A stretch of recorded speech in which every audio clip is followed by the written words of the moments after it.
you have to feel it, even if it's that, Yeah. like, "Oh, I have to say something, and it feels uncomfortable. A lot of times when you are stepping into an opportunity, it's the unknown. You don't feel comfortable. You have to push yourself because no asky, no getty is another one of my quotes. So, Yeah.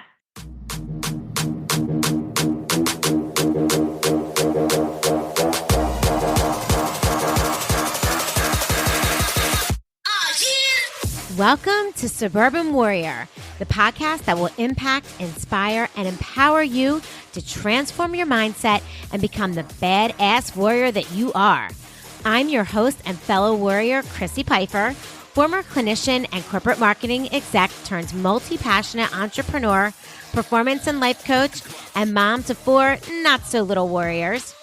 Each week, I will bring you honest conversations with inspiring guests to share their stories of resilience, optimism, success, and simple yet effective strategies so that you transform your thoughts and change your behavior to get the results you want in your life. You will be empowered to take action, warrior up, and believe in you. Let's do this.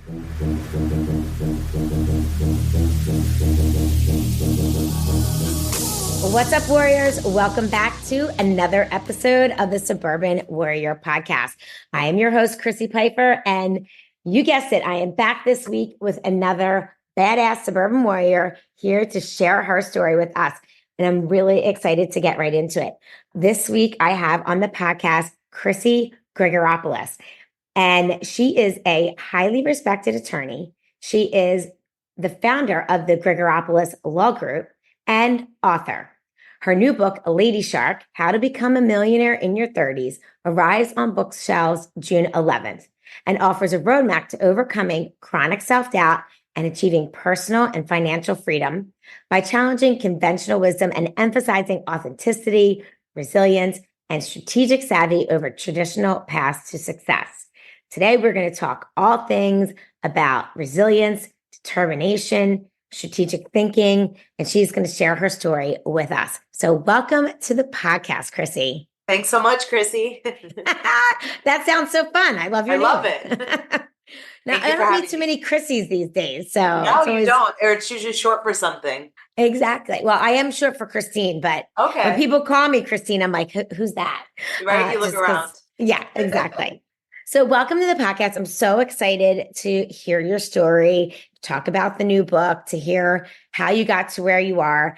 I know that you're an attorney. I know that you're into real estate. You've had a lot of different paths. So, let's talk about how you got to where you are. Tell us a little bit about yourself. Sure. So I come from Greek parents, first generation. My dad came here when he was 18 years old, met my mom, got married in 6 months. I came along. I was the oldest child. I am the oldest child. Finished high school when I was 16, college when I was 19, I think law school 23. And I worked for some people that were basically the devils of the industry that taught me, a lot of what I know, and had to navigate through the male dominated legal sector of personal injury where I specialized in. I'm also a real estate broker. My dad is an investor in addition to, he began his, I guess, life in America as a day laborer and worked really hard and was able to start his own business and then ultimately buy buildings. And he, has been in real estate pretty much ever since. Before he even had the ability to buy buildings, he would find like sales contracts, things of that nature. So he always instilled a lot of think outside the box things and try to work with your brain instead of your hands. And here I am. Wow, that's really awesome. I love that. Try to work with your brains instead of your hands. Right. It's really great because, it's just such a great saying, but, for those of us that aren't even super creative with our hands and how, to do things and build things, but I'm sure being instilled that as a young child that, taught you to really kind of think outside the box and just improve your intelligence, right? Read more, do For better in sure. school. Okay. So then you got into law, and how did that translate into real estate? Just because of like what your dad was involved in and Right. So it's funny that you say that. So my dad always encouraged real estate law, but of course, me having to be a rebel, I'm like, that is boring as all else. And I loved criminal law. That's where the fire was. That's where the aggressiveness came. It was very intriguing to me. And I wanted to fight for, the wrongly accused and things of that nature. So I really went to law school wanting to be this best of the best dream team criminal defense attorney to, fight and advocate for people that don't have a voice otherwise. And basically personal injury captivated me after seeing that once you work so hard when you are a criminal defense attorney, the margins just really aren't there. You start making 40,000 a year and you're really working with people that are indigent, and it's really difficult because it's the family of people that are either wrongly convicted, wrongly accused, and you really have to fight, and it's very difficult to pay your bills and be a success story working for someone else. So I started doing personal injury defense. And although I definitely had real estate background, my dad fixes and flips houses. He always, you'll see him now, he's rugged. He'll wear a pair of jeans and a t-shirt because he's always ready to work. He's helped me learn how to fix and flip houses and use your brain and his knowledge and the years and years of experience. But I use that as a separate business. My personal injury, basically, I help advocate for those injured, and I'm able to recover for their injuries and their pain and suffering. Okay. So that's amazing. And I love that there's many facets to your career and to your life and to what you do. So tell us like a little bit about your journey of sort of how you were able to be self-made, and how you were able to sort of use what you learned in law school, of course, and your brain, but also your street smarts to do that.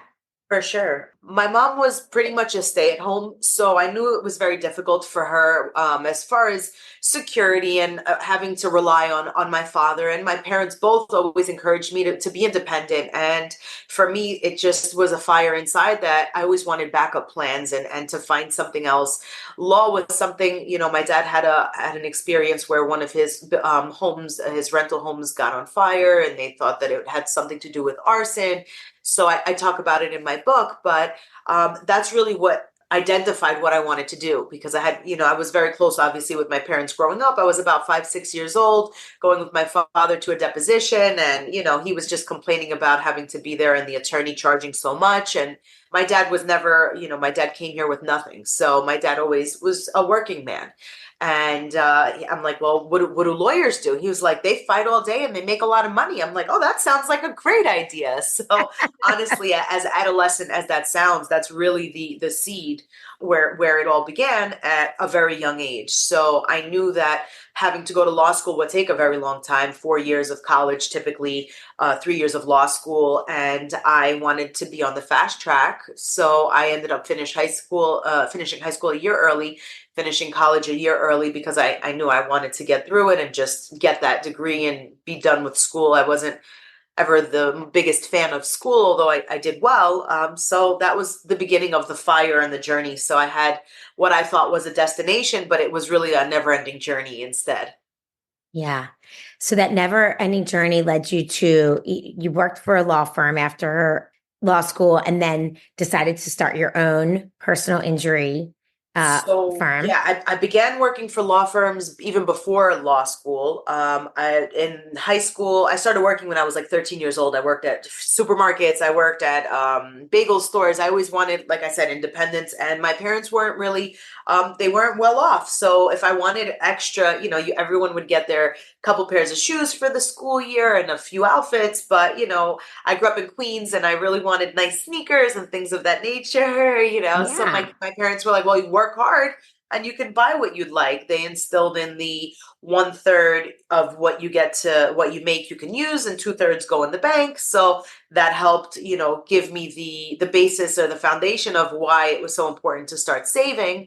And little by little, as I worked for different law firms, I was able to navigate through. I started with a real estate firm, obviously by the direction of my father, and it was so boring. It was horrible. I'm like, okay.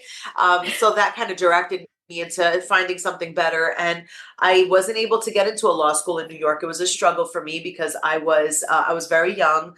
My LSAT scores were not the highest either. So I did receive a 1/3 scholarship. I went out of state to law school in Michigan, Thomas M. Cooley Law School, which is one of the hardest law schools to graduate from. 1 out of 3 people actually fail out. So Wow. that gave me more fire. Like, I got to Yeah. do it. It's struggle and fire. And after that, I worked for the criminal defense firm. And then I switched over to personal injury defense and worked for 2 other personal injury plaintiffs' attorneys, where I really honed in on what it takes to have your own business and where to watch out for, how to gain the trust of clients and what to do, what not to do. Both extremes, radically extreme, of the right way of doing things and the wrong way of doing things. And ultimately, I started my own business in 2016 and the end of 2016. And here we are. We've been kicking ever since. We're opening up our 3rd office now. Wow, that's amazing. Yes. Thank you. Congratulations. Thank you so much. Okay, so then tell us what inspired you then to write this book, Lady Shark, How to Become a Millionaire in Your 30s, which I love the title. I Thank you mean, so who would much. not be intrigued to read that? Tell us, what it really inspired you to write the book. Women that don't have a voice, women that are stuck in the same, let's say, 9 to 5, or women that are at home raising children. I have 2 babies. I have a 11-month-old now and a 2.5-year-old, and it's hard to juggle. And I know that if you didn't have that career or that education or something, the basis before having children, you feel it's even harder to jump into the career, quote unquote, world, or getting into corporate America. And you have to think outside the box, and it's never a dead end. And I don't have an Ivy League education, and it's not the end. Everyone will always judge you for something, but usually the people that are judging you are the ones that don't have the fire inside to try. So I wanted to give the world something that they can use as a reference, as a self-help, and really help them. Yeah, I love that. And I love the title that you chose because I love that you have, how to become a millionaire in your 30s. I love that you put that out there because obviously I think there are a lot of people that think so many of their dreams are unattainable just because they, I guess, think, why me? Why would it happen to me? For sure. And I'm of the opposite. Why not me? That's actually in my book. It's so funny that you say that. I use that quote all the time. I love it. Yes. Yep. Yeah, exactly. Exactly. So then let's talk a little bit about what's in your book. So in the book, you talk about the salary versus skills mindset, and how individuals can navigate the gap to build a fulfilling career. Like, tell us what you mean a little bit by salary versus skills. For sure. When you have obviously a salary, it doesn't go up and down. So you'll be living paycheck to paycheck based on the same income. Pray that you get a good raise, and then that paycheck to paycheck may increase a little bit.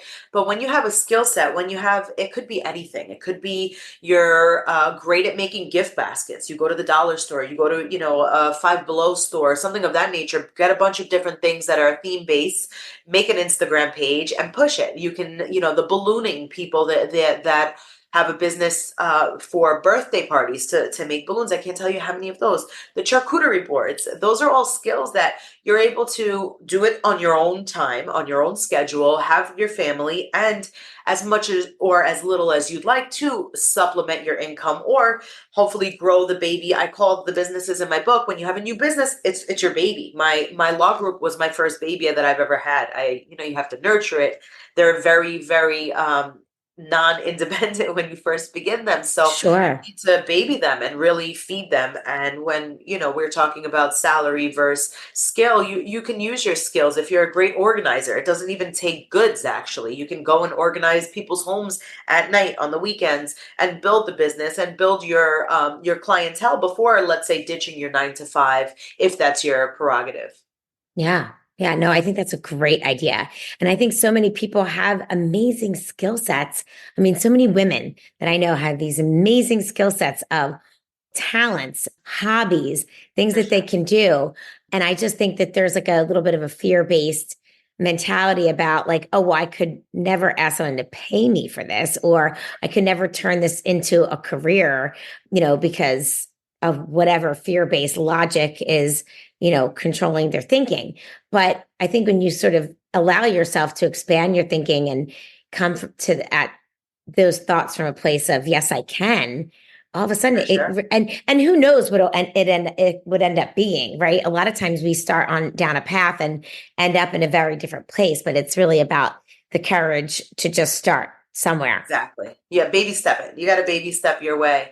My advice is never Baby. about overnight success. It's about embracing the process of personal growth, gaining the financial literacy to really live life to the fullest. I incorporate like intuitive decision making. Street smarts are real key components that are talked about in Lady Shark in my book. Yeah. And so you also talk about opportunity mapping. Tell us a little bit about what you mean by that. So you have to seize the opportunity, as they say. You have to think. You have to keep your ears open.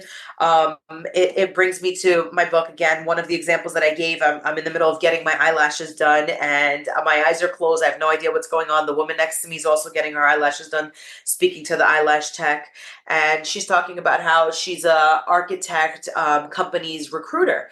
And I have a nephew. My husband's sister's son is in. Syracuse to be an architect, and he's so good. He's really really good at what he does. And I'm listening, and I'm like, oh, that's an opportunity. I have to say something, but Yeah. I'm overstepping. Am I not overstepping? So literally, I have no idea what this woman looks like. My eyes are closed. I'm like, I'm so sorry. I hate to interrupt or to eavesdrop on your conversation, but I overheard what you said, and my nephew's actually in Syracuse. He's going to be graduating in another year, and I would love to take down your information. And he's great. He would be definitely someone that you would look at. She was like, oh, we definitely recruit from there. And once we were both finished, I didn't know who she was in the nail salon or in the salon that we were at. And she actually came over to me. She's like, were you the one? And I'm like, yes, I was. Gave me her name, number, and my nephew was like ecstatic. So it's just you have to feel it, even if it's that Yeah. like, "Oh, I have to say something, and it feels uncomfortable. A lot of times when you are stepping into an opportunity, it's the unknown. You don't feel comfortable. You have to push yourself because no asky, no getty is another one of my quotes. So Yeah. And I love that you use that example because it obviously it's not like you had really much to lose, right, from speaking up. But I can imagine I've been in that situation so many times, and I know a lot of other people I'm sure have where, you have this like inner voice inside of you saying, say this, or it's just like you said, seize the opportunity, ask this question, say this, or should I say this? And you really second guess yourself. Like, am I going to for sound sure. ridiculous? Should I just not say it? And so many times, and I've gotten to a place now in my life where I'm much better at listening to that inner voice. And, I figure, what do I have to lose most of the time? Exactly. But I do think that, again, I think that's like a skill set that we develop over time and have to develop over time to really kind of listen to that. You mentioned intuitive thinking, but that intuitive inner voice that when, there's a serendipitous situation that we're presented with, seize it, right? Right. Just go for it. Exactly. It could change your life. You'd never know. You It really could never know. change your Or life. someone else's. It's not always about us, but Right. that opportunity, obviously, it's not mine. I'm not anywhere near that realm of, Right. possibility. But if you can help someone else, like the world, you give good, you get good. Do it. Yes, yes. And you were put in that situation for a reason, right? Exactly. So I very Exactly. much, I'm such a believer in that quote, Chrissy. As you're saying that, I'm like, yes, I know it's so cliche. Everything happens for a reason, but yeah, it really does. yes, yes. So, okay, can you share with us a pivotal moment in your career that you had to have like a significant mindset shift? For sure. Before I opened my business, I actually, it's a little bit of a sad story, but it's, empowering as well. My aunt, who was my best friend, she passed away suddenly in her 40s. And in the same week, my boss at the time, which was one of the devils of the industry that I basically was a trial attorney for, I had bought my own place, had a mortgage, everything. He was like, listen, the clients are very comfortable with you. He thought I was going to steal his business. He's like, listen, I really, I think it's better I just give you work on the side. So it felt like the whole world, was pulled out from under me within 3 days. I think my aunt passed away on Wednesday. I was basically fired on Friday after making six figures and having obviously a lifestyle that relied upon it. Sure. And I had to pivot really fast and not wanting to do so. I wanted to crawl up in a ball and just cry because, obviously you lost someone that's so important to you and you want to just be a human and feel pain and hurt. But I had no time for that. So I still felt that, obviously. I still was not 100%, but I had to pivot. I had to get all my contacts together, start really pushing the networking portion, which I do talk about in my book as well. Networking when you first start, it's really difficult as well. And you have to just pivot and you have to be a chameleon in different environments and try to use all your resources, not necessarily to ask people for favors, but to see how can your services help them. To consult somebody is really free. It doesn't cost you anything but your time, which, there's obviously arguments to be made that your time is the most precious, the most expensive thing that you can offer someone. But when you're building a business or when you're stuck doing that, you have to basically call everyone that you know and try to figure out how you can help them and how to, pivot into your next chapter. Yeah. So, well, thank you for sharing that. That is two extremely impactful moments in your life that happened very close to each other. So I'm sure that was a very transformative time for you. And like you said, very sad, but at the same time, empowering, because then here you are now with your Exactly. own empire, and Almost 10 years ago. It was in November of 2016. So that's yeah, when, I right before I know. started my business. So Crazy, right? Yeah, it's crazy when time you look flies when you're back. having fun. It sure does. So you seize the opportunity there, even though at a very difficult time. I know in your book also you talk about lady sharking. I like that term, Yeah. and that it goes beyond traditional networking. So how do you approach building relationships that are mutually beneficial? So the advice that I give, because I was required to go into this networking stuff, a lot of times as a lone ranger is what I call it, into rooms full of men, and it's like, do you really like? I'm more of an introvert, which is ironic. A lot of people are like, yeah, right, but when you're breaking the ice, you have to really think. Okay, find your icebreaker. I tell everyone, try to offer someone something. Don't ask. When you ask, people don't remember you. They're just like, yeah, they're Yeah. just another person seeing what they can do for you. But I always flip it. And like I said earlier, with the consulting or trying to figure it out, for me, my legal advice, I'll give free legal advice until I'm blue in the face because I know that I'll be remembered for it. They'll be like, you know what? She didn't even make a penny on this hour conversation just to help us. And you know what? I know that she's a good fighter. The next time I have an opportunity, I'm calling her and I'm giving it. So whether it's consulting about organization, gift baskets, event planning, coordinating, anything, buying or trying to buy a new business, trying to get an owner financed business from someone, you have to see how can you help the other person to show them that you're loyal, you're a confident person, you're going to be offering and promising and delivering what you're promising. Yeah. Yeah, I think that's great advice, to offer something rather than just ask. And, even when you're walking into these networking events, or you're trying to build relationships as maybe a new business owner, or, I think as women, walking into a room, especially if it's full of men, which is difficult, right? Like, what is your advice on sort of even your mindset as you're doing that? Why not you? We're going to go back to that because why Yeah. shouldn't you? Everyone's a prize. You have to believe in yourself, and it's hard in the beginning, especially a new business, a new venture, a new networking event full of 100, 2, 3, 4, 500 people. I call it cleaning up the room.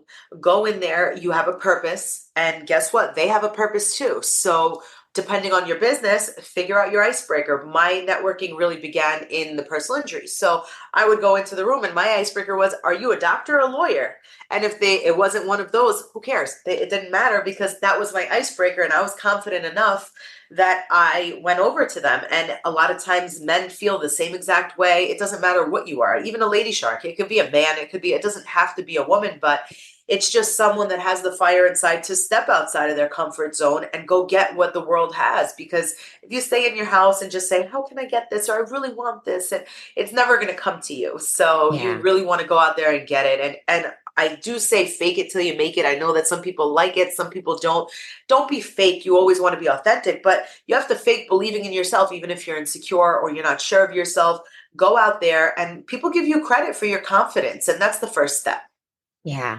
Yeah. I think that fake it till you make it gets misconstrued sometimes, because I think it's more about fake it in your own brain, Right. right? Not in the world, right. Because I have said that many times before too, but it's not about faking who you are. It's still about coming from an authentic space, but it's about telling yourself, even when you may not believe it, that you're powerful and you got this and Yeah, you can do it. And I'm confident. And saying all those empowering things exactly. is really where the faking For it sure. comes in. So, what is some advice you might have for someone who might be looking to transition into a new career? What do you think? What's some good advice for them?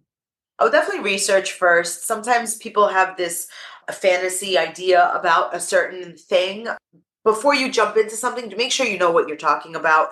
When you have your own goals and ideas, make sure they're actually attainable versus the social media glorification of certain things. Yeah. If you have a realistic idea about it, you know what you're getting yourself into. A mentor is a great person to have. Find someone, whether they're online presence. Hopefully, it's someone closer to you so you can actually interact and bounce things off of one another. It's definitely helpful when you have guidance. I always had people older than me around me.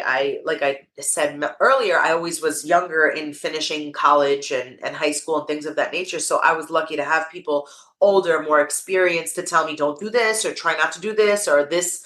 I made this mistake. My father always recommended that I try to learn from other people's mistakes so I don't have to go through that same struggle again. So I definitely would recommend, if you're getting into something new, do your research, try to make a few options, write things down. Definitely write down, what will it cost? What type of savings do you have for that thing that you're looking to do if you love it? It definitely is helpful budgeting your money first and foremost to know what your monthly and daily requirements are, just as a person, let alone with the business, because businesses, like I mentioned earlier, they're like babies. You'd be surprised. Everything costs money. It's, they make a lot of memes online. You leave the house and all you hear is cha-ching, cha-ching, cha-ching. With a business, Yeah. you pick up the phone, cha-ching. You try to like send a text, cha-ching. It's like, Right. but it's all capital investments, and it will return, but you have to push through and you have to know that you're not going to make money. A lot of accountants tell you the first year no business makes money. I don't necessarily believe in that. I think that something is always something, even if you are spending to invest. But you have to have the idea that being a successful entrepreneur, business owner, it does not happen overnight, and you have to really push and be okay with not having those 24-hour of freedom the way a lot of people think that you do get with having your own business. Yeah. And I do think like social media glorifies it so much For sure. now and makes it look so easy. And there's like, 30-second clips of, oh, just do this and you can make millions of dollars. And, Right. I think what you said about it is hard work and you got to put the time in and it's your baby and, Exactly. but it's all worth it. It's all Yeah. worth it, especially if it's something that you find joy in and then it makes you happy. Okay, so tell us, I know the book is coming out June 11th. That's exciting. Yay. So Where I exciting. Yeah, it's so exciting. So where can people find it? So it's coming out on Amazon. It's going to be sold on Amazon. It's going to be in bookstores as well if you request it.